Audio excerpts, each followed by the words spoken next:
ধরেন আপনি আজকে মারা গেলেন, হাইপোথেটিক্যালি ধরেন না যে আজকে মারা গেলেন, মারা গেলে আপনার জন্য ঠিক কয়জন মানুষ কান্না করবে, কয়জন মানুষ আপনাকে ফিল করবে, আপনাকে নিয়ে বেশ টেন্সড ফিল করবে যে একজনকে হারাই ফেলছি বলে। এই সংখ্যাটা কত?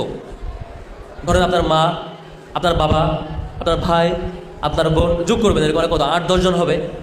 আবার কল্পনা করবেন আপনি 5 বছর পরে মারা গেলেন, তাহলে আপনার জন্য কান্না করবে বা ফিল করবে, আপনাকে হৃদয় ধারণ করবে, এই সংখ্যাটা কত? যদি খুব বেশি না বাড়ে এভাবে কল্পনা করতে পারেন, যেমন ধরেন যে আমাদের চাচা বা বাবার বয়সী যারা আছেন তারা যদি এখন মারা যান তার জন্য কয়জন ফিল করবে, আর যদি আরও 20 বছর আগে মারা যেত তাহলে কয়জন ফিল করতো? কম্প্যারিজন করবেন, ঠিক নিজের জন্য এভাবে কম্প্যারিজন করা।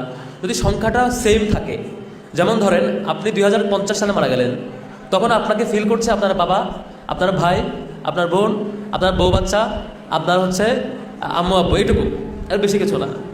তাহলে আপনাকে জিজ্ঞেস করা হইলো যে আপনি যে 40 বছর বেশি বাঁচলেন, প্রতিদিন 8 ঘন্টা করে কর্মঘণ্টা পার করলেন, আপনার লম্বা সময় গেল, এই যে টোটাল সময়ের ভ্যালু কি যদি আপনাকে কেউ ফিল না করে? আপনি বলবেন ভাই অনেক কষ্ট করছি, পুরো জীবন পড়াশোনা করছি, চাকরি করছি 8 ঘন্টা করে, ব্যবসা করছি মাথার চুল পাইকে গেছে, বউ বাচ্চা পালছি, এই 10 জন 15 জন হচ্ছে আমার মানে আমার ইনকাম এবং আমার লাইফের ইম্প্যাক্ট পাওয়া ব্যক্তি, আর নাই। তাহলে আমি মনে করবো যে আমার লাইফের সাথে একটা পশু পাখির লাইফের খুব একটা পার্থক্য নেই।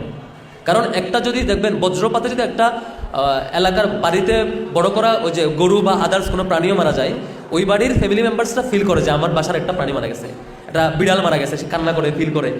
তো আমি যদি এরকম হই যে মাত্র 8-10 জন মানুষের কাছে আমার ইম্প্যাক্ট, তাহলে আমার বেঁচে থাকাটা ব্যর্থতা। তো আমাকে আমার মনে হয় যে ভাববার জায়গা আছে যে আমার যত বেশি বাঁচবো আমার ইম্প্যাক্টটা তত বেশি রেঞ্জে যাবে, তত বেশি সংখ্যক মানুষের কাছে যাবে, আমার ক্যাপাসিটি ওই লেভেলে থাকবে। চিন্তা করে দেখেন ছাত্র শিবিরের এই এসএম ফরহাদের কি তুখর মেধা, কতটা যৌক্তিক ব্যাখ্যা দিয়ে বুঝিয়ে দিলেন আপনার জীবনটাকে কতটা ব্যাপক আকারে সমাজে এবং রাষ্ট্রে গুরুত্ব সহকারে প্রতিষ্ঠিত করা উচিত।